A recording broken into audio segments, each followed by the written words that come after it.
बिस्मिल्लाहिर्रहमानिर्रहीम रब्बी इश्रह ली सदरी वयस्सिर ली अमरी वहलुल उक़दतम मिन लिसानी यफ़क़हू क़ौली। अस्सलाम वालेकुम रहमतुल्लाहि व बरकातुहू। उम्मीद करता हूँ तमाम सब खैरियत से होंगे, अपने घर में खुश होंगे, महफूज होंगे, अल्लाह ताला आपको सलामत रखे। टॉपिक आपके पास है assessment of total uncertainty in the final result. First year का ये बेसिकली टॉपिक है। मैं कोशिश किया करूँगा इस तरह के टॉपिक आप लोगों को मैं लेक्चर वीक में एक दो इस तरह के टॉपिक में जिस पर फोकस कर लिया करूँ फर्स्ट ईयर के लेक्चर जो कि इंपॉर्टेंट हो लॉन्ग क्वेश्चन बोर्ड के लिहाज से डेरिवेशन वगैरह के लिए, तो इंशाल्लाह मैं उनको फोकस किया करूँगा। ये टॉपिक मैंने चूज़ इसलिए किया क्योंकि अक्सर स्टूडेंट इस टॉपिक में थोड़ा सा डाउट होते हैं, उनको सही तरह से समझ नहीं आता है हमारे पास बेसिकली, ठीक है। तो इसलिए इस टॉपिक को मैंने कहा चले मैं इस पर फोकस करता हूँ, हो सकता है मेरे बताने से किसी को समझ आ जाए। अब assessment of total uncertainty in the final result कि आपके पास टोटल अनसर्टेनिटी फाइंड करनी है किसी भी वैल्यू की कैलकुलेशन के फाइनल रिजल्ट के बाद, ठीक है। अब वो कैलकुलेशन किस तरह की हो सकती हैं?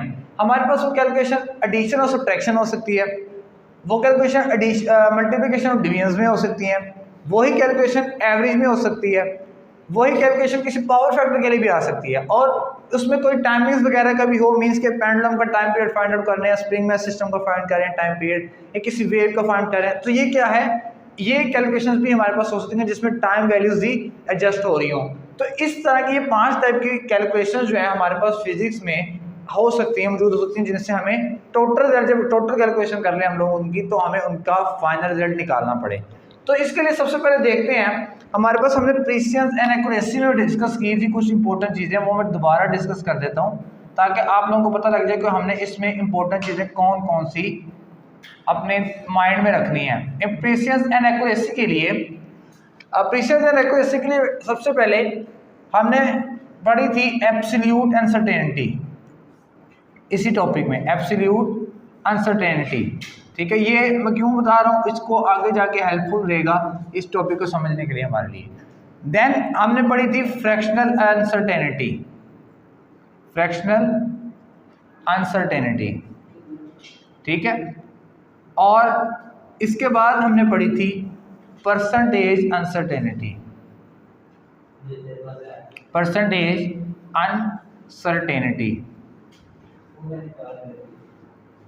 ठीक है। परसेंटेज अनसर्टेनिटी, ये 3 टाइप्स की अनसर्टेनिटीज को हमने डिस्कस किया था। अब एब्सोल्यूट अनसर्टेनिटी बेसिकली क्या थी? एब्सोल्यूट अनसर्टेनिटी में हम उसकी मेजरमेंट में उसको लीस्ट काउंट प्लस माइनस कर देते थे, ये एब्सोल्यूट अनसर्टेनिटी थी।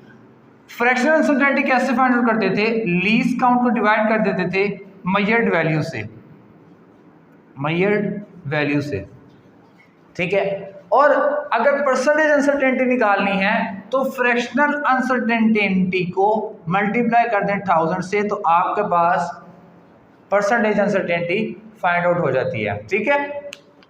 ये माइंड में रखिएगा, आगे टॉपिक जब डिस्कस करने लगे ये टॉपिक जो है तो इसमें हमारे पास ये काम आएगी। ये absolute uncertainty, fractional uncertainty and percentage uncertainty क्या थी, मैंने आपको शॉर्टली व्यू दे दिया इसका आपको, ठीक है।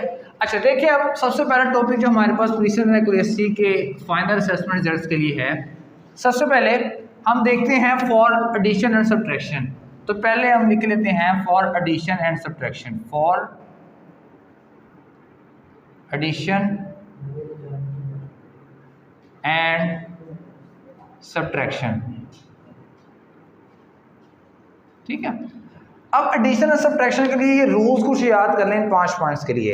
एडिशन और सब्ट्रैक्शन के लिए पहला रूल जो हमारे पास एक रूल है इसका, वो ये है absolute uncertainties are added, absolute uncertainties, uncertainties are added, ठीक है, कि एब्सोल्यूट अनसर्टेनिटी ऐड हो जाएगी। अभी एब्सोल्यूट अनसर्टेनिटी कैसे ऐड होगी इसको समझते हैं। फॉर एग्जांपल मेरे पास एक क्वेश्चन है, क्वेश्चन ये है x1 is equal to 10.5 plus minus 0.1 centimetre and x2 is equal to 26.8 plus minus 0.1 centimetre. देखिए हमारे पास एब्सोल्यूट अनसर्टेनिटी को लिखने का ये पैटर्न होता है कि उसकी मेजरिंग वैल्यू और साथ में हम लिख रहे होते हैं उसका लीस्ट काउंट, ठीक है। अब इसका मैंने करना डिफरेंस, मतलब सब्ट्रैक्ट करना है इसको, means x2 minus x1 is equal to, x2 minus x1 क्या आएगा?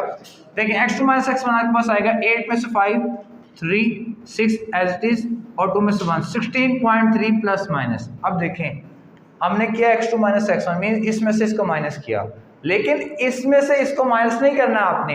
ये रूल ये कहता है कि एब्सोल्यूट अनसर्टेनिटीज आर एडेड। आप चाहे इसको प्लस कर रहे हैं या माइनस कर रहे हैं, आपके पास ये जो अनसर्टेनिटीज हैं ये हमेशा ऐड होंगी। मीन्स ये 0.2 सेंटीमीटर आपके पास बन जाएगा।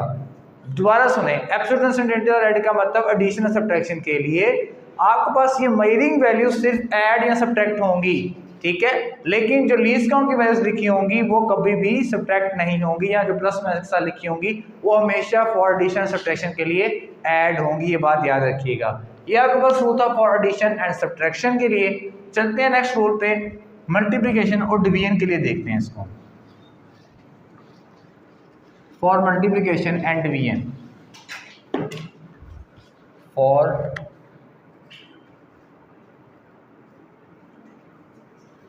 Multiplication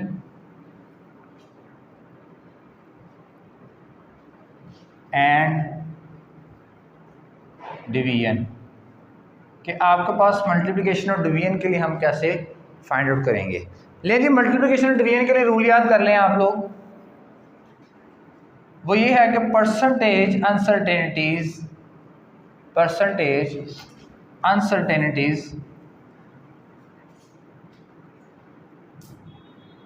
are added. Percentage uncertainties are added कि आपके पास अगर मल्टीप्लिकेशन डिवीजन में कोई वैल्यू है तो उसकी परसेंटेज अनसर्टेनिटी क्या होगी, ऐड अप कर दी जाएगी। इस चीज़ को हम समझते हैं बेसिकली यहाँ पे अब, ठीक है जी। फॉर मल्टीप्लिकेशन एंड डिवीजन के लिए रूल ये है कि परसेंटेज अनसर्टेनिटीज आर एडिड। अब परसेंटेज अनसर्टेनिटी क्या था, इस लेक्चर के स्टार्ट में बताया था कि फ्रैक्शन जो आप अनसर्टेनिटी निकालेंगे उसको 100 से मल्टीप्लाई कर दें, आपको परसेंटेज अनसर्टेनिटी आ जाएगी। और फ्रैक्शन जो अनसर्टेनिटी थी वो क्या थी, फ्रैक्शनल अनसर्टेनिटी ये थी कि आप लीस्ट काउंट को मेजरिंग वैल्यू से डिवाइड कर देंगे तो आपके पास फ्रैक्शनल अनसर्टेनिटी आ जाएगी। तो क्या करना है, हमने इसमें निकाली परसेंटेज अनसर्टेनिटी। हमें इस क्वेश्चन में कहता है कि आप मुझे रेजिस्टेंस फाइंड आउट करके बताएं, रेजिस्टेंस की वैल्यू फाइंड आउट करके बताएं। तो हम रेजिस्टेंस की वैल्यू फाइंड आउट करते हैं। सबसे पहले क्या करेंगे, हम लोग फॉर्मूला देखते हैं कौन सा इस पे अप्लाई होगा, by Ohm's law V = IR। ये आप लोगों ने 10th में पढ़ा रेजिस्टेंस वाले चैप्टर में, इलेक्ट्रिक करंट में। R अगर फाइंड आउट करना है तो वोल्टेज ओवर करंट। चलें R को फाइंड आउट करते हैं। R फाइंड आउट करें, आपके पास R की वैल्यू V/I, ठीक है। वैल्यूज पुट करें, कौन सी वैल्यूज पुट करनी है, ये वाली वैल्यूज पुट करनी है, ठीक है। जो मेजरिंग वैल्यू, ये मेजरिंग वैल्यू होती है, ये साथ लीस्ट काउंट लिखा होता है उसका। वोल्टेज क्या था 5.2 और ये क्या है 0.84, ठीक है। इसका आंसर आएगा 6.19 समथिंग आंसर होगा इसका, आई थिंक सो, ठीक है। ये आप लोग देख लीजिएगा, बुक में सेम वही क्वेश्चन है आपके पास। हमने सिंपल इसकी क्या निकाली, रेजिस्टेंस फाइंड आउट कर ली 6.19 की, ठीक है। अब हमने इसकी अनसर्टेनिटीज को फाइंड आउट करना है। अनसर्टेनिटीज को फाइंड आउट करने के लिए क्या करना है बच्चे आपने, हमने इनकी सेपरेट फ्रैक्शनल अनसर्टेनिटीज को फाइंड आउट कर लेना सेपरेटली। इन दोनों की अनसर्टेनिटी जो फ्रैक्शनल है उसको फाइंड आउट कर लेना, ठीक है। अब जब इसको फाइंड आउट करेंगे, अब V को फाइंड आउट करने के लिए V की परसेंटेज अनसर्टेनिटी ऑफ V, ये आपके पास क्या आएगी, लीस्ट काउंट आपके पास क्या है 0.1 और मेजरमेंट क्या है 5.2, ये आपके पास आ जाएगी। तो आपके पास ये परसेंटेज अनसर्टेनिटी आएगी इसकी मल्टीप्लाई बाय 100, तो V के लिए आपके पास आंसर आएगा 2%, ठीक है। इसके बाद आपके पास फाइंड आउट करेंगे हम लोग इस करंट के लिए परसेंटेज अनसर्टेनिटी। इस करंट की परसेंटेज अनसर्टेनिटी फाइंड आउट करें। वैल्यू आपके पास क्या है, लीस्ट काउंट 0.05 एंड 0.84, ठीक है।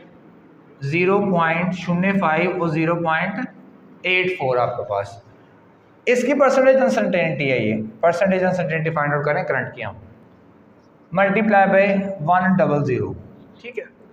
इसकी अनसर्टेनिटी आएगी आपके पास 6%, ठीक है। उसमें देख लेना, अगर वैल्यूज को ऊपर नीचे हो तो देख लेना, पैटर्न समझ लो कि बेसिक मेथड ही है। उसकी 2% आई, इसकी 6% आई। इन दोनों के परसेंटेज अनसर्टेनिटीज को सम करें, percentage of voltage and percentage of current आपके पास हो जाएगी टोटल 8%, ठीक है। अब ये नहीं है कि हम इस आंसर में इसको रेजिस्टेंस को मैं ऐसे लिख दूं जी 6.9 प्लस माइनस 8%। नहीं, ये गलत हो जाएगा आपके पास, इस तरह नहीं लिख सकता मैं इसको। हमें क्या करना है, हमें इस 8% के लिए, ये 8% आया ना, हमें इस वैल्यू का अब 8% निकाल लेना है। कैसे निकालना है इसको देखिए, ये आप लोगों को नोट हुआ हुआ सारा बुक में आपके पास, ठीक है। जो मुझे ज़रूरी चीज़ चाहिए वो सिर्फ ये वाली वैल्यू चाहिए बस। हमने अभी निकाली परसेंटेज अनसर्टेनिटी, इन दोनों की हमारे पास आई 8%। अब क्या करना बच्चे, जो आपके पास वैल्यू आए, जो दोनों की अनसर्टेनिटी जितनी भी वैल्यूज हैं उनकी percentage uncertainty separately find out करें, उनका सम अप करें। सम अप करने के बाद जो आपके पास ओरिजिनल आंसर है 6.19 जो है, अब उसके लिए उसकी 8% आप फाइंड आउट कर लें।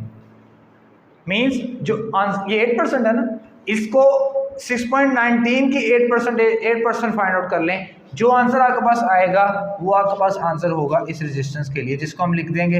अब देखें, इसके बाद जब आप इसकी फाइंड आउट करेंगे ना, आपके पास इसका आंसर आएगा 0.2%। 0.2% इसका आंसर आएगा। तो अब हम टोटल आंसर कैसे लिखेंगे, एक्चुअल वैल्यू क्या है मेरे पास है 6.19 प्लस माइनस, ये मेरे पास अनसर्टेनिटी आ गई आपके पास, ठीक है, 0.2%। तो ये मेरे पास सोल्यूशन है फॉर मल्टीप्लिकेशन एंड डिवीजन के लिए। दोबारा एक दफ़ा रिवाइज कर देता हूँ। Percentage uncertainties are added, percentage uncertainties add हो जाएंगी। सबसे पहला काम करना क्या करना है, अगर डिवीजन है आपके पास तो डिवीजन के लिए हमने क्या करना है बच्चे, सिंपल इन मेजरमेंट्स की वैल्यू को डिवाइड करना है रेजिस्टेंस फाइंड आउट करने के लिए। डिवीजन करके ये एक्चुअल वैल्यू आ जाएगी। इस एक्चुअल वैल्यू के लिए उसके बाद हमने जो वैल्यूज गिवन होंगी वोल्टेज और करंट, उनके लिए आपने separately percentage uncertainty find out कर लेनी है, जैसे मैंने अभी फाइंड आउट की, ठीक है। परसेंटेज अनसर्टेनिटी फाइंड आउट करके उनको सम अप कर देना, क्योंकि रूल ये है percentage uncertainties are added. Sum up करके वो आपके पास आता है आंसर 8%। अब जो आपके पास टोटल आंसर आया होगा उसका 8% फाइंड आउट करें, वो क्या आया था 0.2%। तो जो आपके पास उसके बाद, तो उसका परसेंट फाइंड आउट करने के बाद आंसर आएगा, उसको टोटल आंसर में प्लस माइनस कर दें कि आपके पास 0.2 प्लस भी हो सकता है, इसमें से माइनस भी हो सकता है। तो ये आपके पास है आप मल्टीप्लिकेशन एंड डिवीजन के लिए टॉपिक। इंशाल्लाह नेक्स्ट जो इसके 2 स्टेप्स हैं, नेक्स्ट जो 2 स्टेट्स हैं for power factor and for average, इंशाल्लाह नेक्स्ट लेक्चर में डिस्कस करेंगे। तब तक के लिए अपना ख्याल रखिएगा। अल्लाह हाफिज़।